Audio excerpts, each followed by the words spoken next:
반응의 예와 이 에너지가 어떻게 활용되는지 만나보도록 할 건데요. 앞에서 얘기한 것처럼 발열 반응에 비해서는 얘가 적기 때문에 70%만 붙일게요.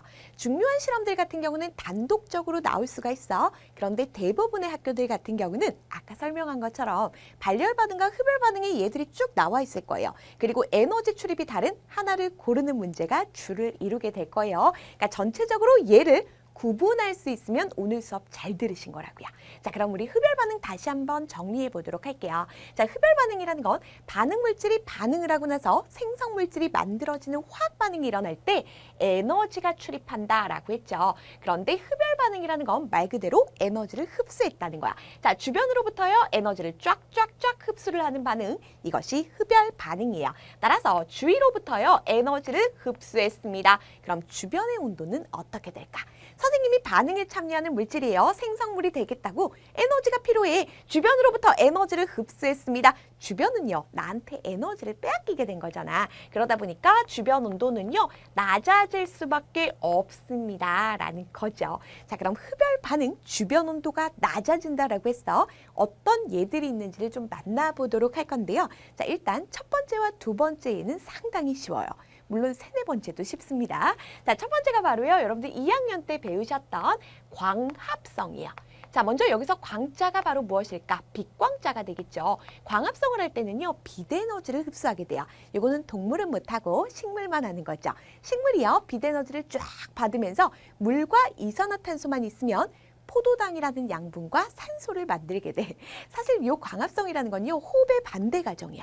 우리 아까 전에 발열 반응할 때 호흡이라는 건 포도당을요. 산소로 뽀개요. 그리고 나면 물, 이산화탄소, 열에너지나 생활에너지 방출된다 그랬잖아. 얘는 거꾸로야. 빛 에너지를 흡수를 해서요. 물, 이산화탄소를 모아 포도당과 산소를 만들게 되는 거야. 이 과정이 계속 식물 안에서 반복이 되고 있는 거예요. 자, 그런데 얘는 그냥 이름만 봐도 딱 알겠잖아. 빛 에너지를 흡수해서 합성을 한 거잖아요. 그러니까 에너지를 흡수하는 과정입니다. 선생님 열 에너지 아닌데요. 우리 중등 과정에서는 딱히 구분하지 않고 어떤 에너지든지 흡수를 했으면 흡열 반응입니다. 라고 하시면 되는 거예요. 자, 이어서 두 번째 보도록 할게요. 자, 요것도 여러분들이 들어본 적은 있을 거야. 자, 열분해라고 되어 있죠. 얘는 무슨 말의 줄임말일까? 열 에너지를 이용한 분해라는 거야. 자, 지금 여기 전기분해라고 되어 있죠. 얘는 무슨 뜻일까? 전기 에너지를 이용한 분해라는 거야. 아, 반응물이 생성물이 되기 위해서 열 에너지를 이용했어. 전기 에너지를 이용했어. 어떤 에너지를 이용했다는 건 뭐야? 에너지를 흡수했습니다. 그러니까 흡열 반응이 될 거고요. 주위 온도는 에너지를 빼앗겨서 온도 낮아질 거예요. 자, 대표적인 게요. 탄산수소 나트륨 같은 경우는 열분해를 하게 되고요. 요거는 너무 익숙하지. 물 같은 경우는 전기 분해를 하게 됩니다. 사실 요 과정 자체는 절대 안 물어봐. 그냥 여러분들은 탄산수소 나트륨의 열분해입니다 하면 아, 열에너지를 이용해서 분해가 됐구나. 열에너지를 이용했구나. 에너지 흡수구나. 흡열 반응 여기까지만 가시면 돼. 자, 그래도 우리가 몇 가지는 좀 체크를 해보고 가도록 할게요. 자, 탄산수소 나트륨이라고 하는 이 물질 같은 경우는 열을 가해줍니다. 열에너지를 흡수해서 분해가 되는데요. 탄산 나트륨과 물과 이산화탄소로 분해가 되게 돼요. 선생님이 안 적는 건 잘난 척인 거 아시죠? 그런데 탄산수소 나트륨이 들어있는 대표적인 물질이요. 베이킹 파우더예요. 일명 소다죠. 이 베이킹 파우더는 보통 어디 사용하냐면 빵을 만들 때 사용을 해요. 너희들이 빵 만들 때 밀가루 반죽이 필요하겠지. 설탕도 가득 넣어. 그리고 뭐 계피 같은 거 넣어. 그리고 나서 반죽을 해주면서 베이킹 파우더, 바꿔 말하면 탄산수소 나트륨을 넣어주게 돼요. 자, 그리고 나서 이 반죽을 오븐에 넣습니다. 자, 그리고 나면 탄생하는 게 뭐야? 빵이 탄생을 하게 되죠. 지금 화학 변화, 화학 반응이 일어난 거예요. 성질 확 바뀌었죠. 그런데 우리가 오븐에 넣었다는 자체가 열 에너지를 가해준 거야. 우리 반죽 입장에서는 열 에너지를 흡수하게 된 거죠.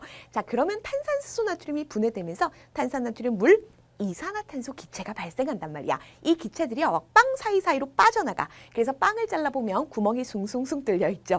아, 이것이 지금 에너지를 흡수해서 이산화탄소가 발생했다는 증거가 되겠구나 라는 거. 여러분들은 열분해 나왔을 때 아, 얘는요 흡열 반응이에요 라는 거 아시면 돼요. 자, 이어서 전기분해도 마찬가지입니다. 우리가 물을 전기분해하게 되면 이 물 자체가 전기 에너지를 흡수하는 거나 마찬가지죠. 자, 그래서 흡열 반응이 되는 거고요. 산소와 수소로 나눠지게 되죠. 그렇기 때문에 광 합성이 되었건, 열 분해가 되었건, 전기 분해가 되었건, 빛 에너지, 열 에너지, 전기 에너지를 흡수한 것이구나 라고 기억을 하시면 돼요. 자, 그럼 흡열 반응의 또 다른